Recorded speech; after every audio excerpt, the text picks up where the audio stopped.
మన ప్రభువైన రక్షకుడైన యేసుక్రీస్తు పరిశుద్ధ నామములో మీ అందరికీ శుభములు తెలియచేయుచున్నాను.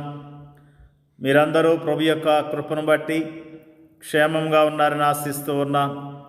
ఈరోజు బలపరిచే వాక్యము అపోస్తలుడైన పౌలు ఎఫెసీయులకు రాసిన పత్రిక 5వ అధ్యాయము 15-16 వచనములు. దినములు చెడ్డవి కనుక మీరు సమయమును పోనీయక సద్వినియోగం చేసుకొనొచ్చు. అజ్ఞానుల వలె కాక జ్ఞానుల వలె నడుచుకున్నట్లు జాగ్రత్తగా చూచుకొనుడి. దేవుని యొక్క వాక్యంలో అపోస్తలుడైన పౌలు సమయం గురించి ప్రత్యేకమైన విషయాలను మనకు జ్ఞాపకం చేస్తూ ఉన్నాడు. అపోస్తలుడైన యాకోబు కూడా మరి ఈ సమయము గురించి ఆయన తెలియజేస్తున్న మాటలు, నేడైనను రేపైనను ఒకానొక పట్టణమునకు వెళ్ళి అక్కడ 1 సంవత్సరం నుండి వ్యాపారం చేసి లాభం సంపాదించడం రండి అని చెప్పుకున్న వాళ్ళారా, రేపేమి సంభవించునో మీకు తెలియదు. మీ జీవం ఏపాటిది? మీరు కొంతసేపు కనబడి అంతలో మాయమైపో వావిరి వంటి వారే కనుక ప్రభు చిత్తమైతే మనం బ్రతికి ఉండి ఇది అది చేతమని చెప్పుకొనవలెను. ఇప్పుడైతే మీరు మీ డంబముల యందు అతిశయపడుచున్నారు. ఇట్టి అతిశయమంతయు చెడ్డది. కాబట్టి మేలైనది చేయనెరిగియు అలాగూ చేయని వానికి పాపము కలుగును. అంతేకాకుండా దేవుని యొక్క వాక్యములో ప్రసంగి గ్రంథకర్త తెలియజేస్తున్న మాటలు కూడా జ్ఞాపకం చేసుకుందాం. ప్రతిదానికి సమయము కలదు. ఆకాశము క్రింద ప్రతి ప్రయత్నమునకు సమయము కలదు. పుట్టుటకు, చచ్చుటకు, నాటుటకు, నాటబడిన దాన్ని పెరికివేయుటకు, చంపుటకు, బాగు చేయుటకు, పడగొట్టుటకు, కట్టుటకు, ఏడ్చుటకు, నవ్వుటకు, దుఃఖించుటకు, నాట్యమాటుకు, రాళ్లను పారవేయుటకును, రాళ్లను కుప్పవేయుటకు, కౌగిలించుటకు, కౌగిలించుకుంటా మానుటకు, వెదకుటకు, పోగొట్టుకొనుటకు, దాచుకొనుటకును, పారవేయుటకును, చింపుటకును, కుట్టుటకును, మౌనంగా ఉండుటకును, మాట్లాడుటకు, ప్రేమించుటకు, ద్వేషించుటకు, యుద్ధము చేయుటకు, సమాధానపడుటకు, ప్రతిదానికి సమయం ఉందని ప్రసంగి గ్రంథకర్త తెలియజేస్తూ ఉన్నాడు.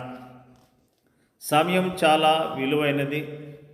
గడిచిన సమయాన్ని మనం తీసుకొని రాలేము కనుక మనం ప్రతి నిమిషాన్ని కూడా జాగ్రత్తగా వినియోగించుకోవలసిన అవసరం ఉన్నది. సమయము దేవునిచే ఇవ్వబడిన ఒక అమూల్యమైన బహుమానం.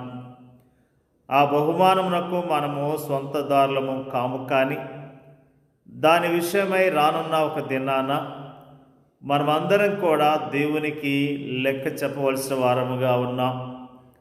సమయము మన స్వంత కాదు, కానీ దానికి మనము కేవలము నిర్వాహకులు మాత్రమే.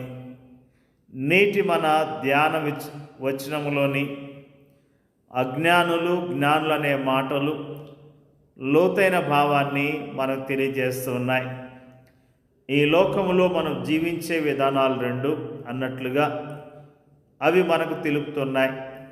ఈ లోకంలో మనము అజ్ఞానుల వలెనైనా జీవించవచ్చు, లేక జ్ఞానుల వలనైనా జీవించవచ్చు అని అవి మనకు జ్ఞాపకం చేస్తున్నాయి. మొట్టమొదటిగా సమయమును జ్ఞానయుక్తముగా ఉపయోగించటం ఎలా అనే విషయాన్ని మనము ధ్యానిద్దాం. ఈ లోకములో మన దినములు మనవి కావు, అవి దేవునివి. ఈ వాస్తవాన్ని గుర్తించిన వారు తమ జీవన విధానాన్ని గురించి జాగ్రత్త వహిస్తారు. వారు తమ జీవితంలో దేవుని చిత్తమేంటో తెలుసుకొని దానికి అనుగుణముగా తమ ప్రణాళికలను, కార్యకలాపములను రూపొందించుకుంటారు.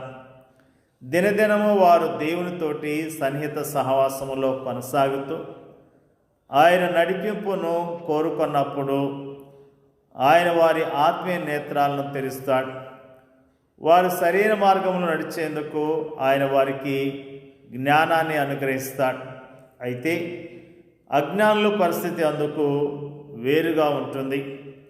తమ జీవన విధానానికి వారు అంతగా ప్రాముఖ్యతను ఇవ్వరు. వారి జీవితాలు ప్రణాళికాబద్ధముగా ఉండవు, కానీ గాలికి అటు ఇటు కొట్టుకొని పోయే పొట్టులాగా ఉంటాయి. వారి జీవితాలకు గమ్యమంటూ ఉండదు. తాము ఎప్పుడు ఎక్కడ ఏం చేస్తారో వారికే తెలియదు. వారి జీవితాలు సోమర్తనముగాను బద్ధకంగాను ఉంటాయి. తమ జీవితాల్లో దేవుని ఉద్దేశం ఏంటో వారికి తెలియదు. ఫలితముగా వారు ఐహిక సుఖభోగముల కోసము తాపత్రయపడుతూ తమ జీవితాలను సర్వనాశనం చేసుకుంటారు.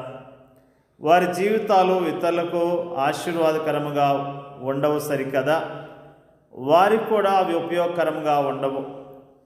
ఇక కొందరైతే ఏదో సాధించాలని, ఏదో సంపాదించాలని, ఏదో పొందాలని విరామం లేకుండా యంత్రాల్లా పనిచేస్తూ జీవిస్తుంటారు.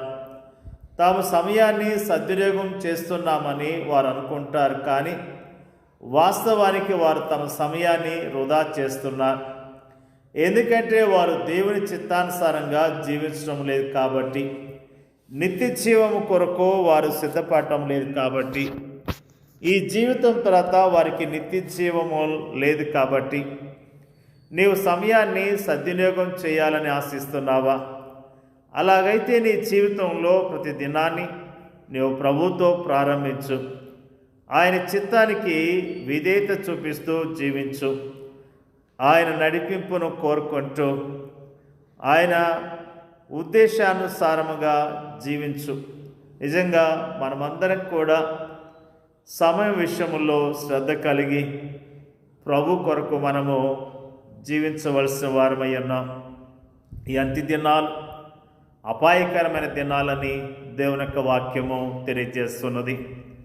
భక్తులు మరి సమయాన్ని సద్వినియోగం చేసుకొని ఎంతగానో దీవించబడ్డట్లుగా దేవుని యొక్క వాక్యము ఎంతో స్పష్టంగా తెలియజేస్తున్నది. దేవుడు మనకిచ్చిన సమయాన్ని చక్కగా వాడుకుందాం, ప్రభుని గణపరుద్దాం, ప్రభు కొరకు జీవిద్దాం. దేవుడి యొక్క వాక్యాన్ని దీవించునుగాక. పరిశుద్ధుడైన మా తండ్రి, నీకు వందనాలు, స్తోత్రాలు తెలియజేస్తూ ఉన్నా. దినములు చెడ్డవే కనుక మీరు సమయమును పోనీయక సద్వినియోగం చేసుకొనచ్చు, అజ్ఞానుల వలె కాక జ్ఞానుల వలె నడుచుకున్నట్లు జాగ్రత్తగా చూసుకొనుడి అనే మాటలు మాకు జ్ఞాపకం చేసినందుకు స్తోత్రాలు తెలియజేస్తూ ఉన్నాం. ప్రభువా, మా ఆయుష్ను నీవిచ్చిందే ప్రభువా. అయ్యా, నీ యొక్క కృపను బట్టి మమ్మల్ని బ్రతికిస్తున్నారు. అయ్యా, మీరే ప్రభువా అయ్యా మమ్మల్ని బ్రతికిస్తున్నారు, నడిపిస్తున్న విధానం బట్టి నీకు వందనాలు, స్తోత్రాలు. మాకు ఇచ్చిన సమయాన్ని మేము చక్కగా జాగ్రత్తగా వాడుకొని నిన్ను మహిమపరచడానికి సహాయం చేయమని అడుగుచున్నాం. వాక్యం వింటున్న ప్రతి సహోదరిని, సహోదరుడు, వారి కుటుంబాలను జ్ఞాపకం చేసుకొని దీవించండి అయ్యా. నీకు స్తోత్రాలు ప్రభువా. వారందరూ ప్రభువా నీ కొరకు జీవించడానికి మీరు సహాయం చేయండి అయ్యా. నీకు స్తోత్రాలు. నిజంగా ప్రభువా, నీ నామములో పరిచయం చేస్తున్న సేవకులను, వారి కుటుంబాలను దీవించి ఆశీర్వదించండి. నీ నామం ఎరిగిన ప్రతి విశ్వాసిని దీవించండి.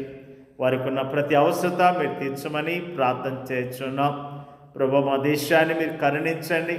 మా దేశ ప్రజలను కనికరించి రక్షించండి, కాపాడమని ప్రార్థన చేస్తున్నాం. మణిపూర్ రాష్ట్రంలో ఉన్న క్రైస్తవులను మీరు జ్ఞాపకం చేసుకోండి అయ్యా. నీకు స్తోత్రాలు. ఆ రాష్ట్రంలో ప్రభువా అనేకమైన భయంకరమైన పరిస్థితులు ఉన్నాయి. ఆ రాష్ట్రంలో ఉన్న పరిస్థితులు అన్నీ కూడా అయ్యా మారటానికి, ప్రజలకు మేలుకరంగా ఆ పరిస్థితులు మారటానికి సహాయం చేయండి అయ్యా. నీకు స్తోత్రాలు ప్రభువా. ఎంతోమంది సేవకులు, విశ్వాసులు మరి ప్రభువా ఎంతగానో దుఃఖాన్ని, బాధను కలిగి ఉన్నారు. వారిని బలపరచండి, ధైర్యపరచండి, వారి క్షేమం దయచేయండి అయ్యా. నీకు వందనాలు. మరి వారి పక్షాలను మీరే మరి ముఖ్యంగా కార్యాలు జరిగించండి అయ్యా. నీకు వందనాలు తెలియజేస్తూ ఉన్నాం. మరి ముఖ్యంగా ప్రార్థన చేయించున్నాం. మా జీవితంలో ప్రభువా మాకు ఇచ్చిన సమయాన్ని నీ కొరకు వాడి యోగ్యంగా బ్రతకడానికి సహాయం చేయమని, మా ప్రార్థన అంగీకరించమని మా ప్రభు మా రక్షకుడైన యేసుక్రీస్తు పరిశుద్ధమైన నామములో అడిగి వేడుకొంచున్నాం పరలోకమందున్న తండ్రి. ఆమేన్.